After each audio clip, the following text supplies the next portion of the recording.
আসসালামু আলাইকুম, welcome to my channel. তো বিদেশগামী ভাই ও বোনদের জন্য আজকের সুখবর। তো বন্ধুরা, যারা বিদেশে যাইতে চাইতেছেন এবং ট্রেনিং করছেন কিন্তু ট্রেনিং সার্টিফিকেট ডাউনলোড করতে পারতেছেন না, তো বিভিন্ন টিটিসি সেন্টার থেকে বিভিন্ন আর কি সরকারি প্রতিষ্ঠান থেকে ট্রেনিং দেওয়া হয়। তো এই ট্রেনিংয়ের সার্টিফিকেট আপনারা কিভাবে ডাউনলোড করবেন আমি আপনাকে A to Z দেখাবো। তো দেখানোর আগে অবশ্যই আমার চ্যানেলটিতে যদি আপনি নতুন হয়ে থাকেন তাহলে অবশ্যই চ্যানেলটি সাবস্ক্রাইব করবেন। তো আর যদি ভিডিওটি আপনার ভালো লেগে থাকে তাহলে বেল বাটনটি ওপেন করে দিয়ে সব সময় আমাদের পাশে থাকার চেষ্টা করবেন। ধন্যবাদ। শুরু করার আগে ছোট্ট একটি ইন্ট্রো।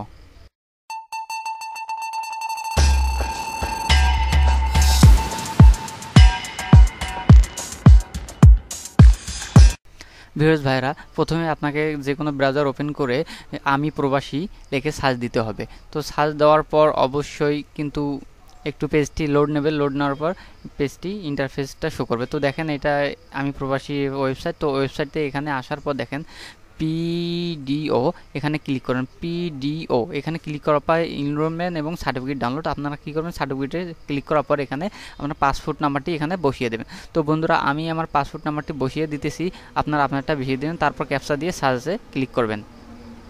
তো ক্লিক করার পর একটু ওয়েট করার পর পেজটি লোড নেবে। লোড নেওয়ার পর এখানে দেখেন পেমেন্ট অপশনটা চলে আসলো। আপনাকে 100 টাকা এবং ভ্যাট 2 টাকা সহ 102 টাকা কেটে নেবে। তো আমি এখানে ক্যাপচাটা টাইপ করলাম।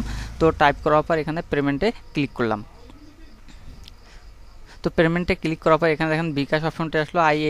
আই হ্যাভ কন্ডিশনগুলো ওকে দিয়ে পে বিলে ক্লিক করলাম। ক্লিক করার পর পেজটি লোড নিল। লোড নেওয়ার পর বিকাশের ইন্টারফেসটা এখানে চলে আসলো। দেখেন, আমি আমার বিকাশ নাম্বারটি দিয়ে দিলাম। দেওয়ার পর কনফার্মে ক্লিক করলাম। কনফার্মে ক্লিক করার পর একটা ভেরিফিকেশন কোড আসলো, আমি কোডটি এখানে বসিয়ে দিলাম। বসিয়ে দেওয়ার পর আবার এখানে আমার বিকাশে পিন নাম্বারটি চাইতেছে, আমি পিন নাম্বারটি দিয়ে দিলাম। দেওয়ার পর আবার কনফার্মে ক্লিক করলাম। তো কনফার্মে ক্লিক করার পর দেখেন একটু ওয়েট করার পর পেজটি লোড নেবে। লোড নেওয়ার পর আবার এখানে দেখেন ক্যাপচা পূরণ করতে বলবে। তো বন্ধুরা দেখেন, এখানে আবার একটা ক্যাপচা পূরণ করতে বলতেছে। তো আমি এই ক্যাপচাটা পূরণ করে সার্চে ক্লিক করব। তো বন্ধুরা, আমি ক্যাপচাটা পূরণ করতেছি।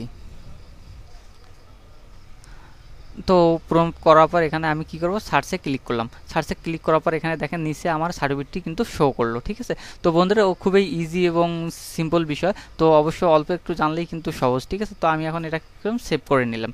সেভ করে নেওয়ার পর এখানে আমি কি করব, এখন প্রিন্টে ক্লিক করলাম। প্রিন্টে ক্লিক করার পর আমি আবার পিডিএফটা এটা সেভ করে নিলাম। তো সেভ করে নেওয়ার জন্য সেভ বাটনে ক্লিক করলাম। তারপর এখানে আমি কি করব, সেভ করে নেওয়ার পর আবার এখানে আমি সরাসরি প্রিন্ট দেবো। যেহেতু আমার প্রিন্টার কানেক্ট করা আছে ওই জন্য আমি প্রিন্টে ক্লিক করলাম। প্রিন্টে ক্লিক করার পর এখানে আমি পেজটা A4 দিয়ে দিলাম। A4 দেওয়ার পর এখানে কি করব, এখন আমি প্রিন্টে ক্লিক করলাম। প্রিন্টে ক্লিক করার পর দেখেন আমার পেজটি প্রিন্ট নিতেছে। ঠিক আছে। তো বন্ধুরা, এটাই ছিল আজকের আমার ভিডিও। তো বন্ধুরা, যদি এই ভিডিওটি আপনার ভালো লেগে থাকে তাহলে অবশ্যই আমার চ্যানেলটি সাবস্ক্রাইব করবেন এবং ভিডিওটা কেমন লাগলো, যদি আপনার কোনো সমস্যা হয় তাহলে কমেন্ট বক্সে কমেন্ট করে জানাবেন।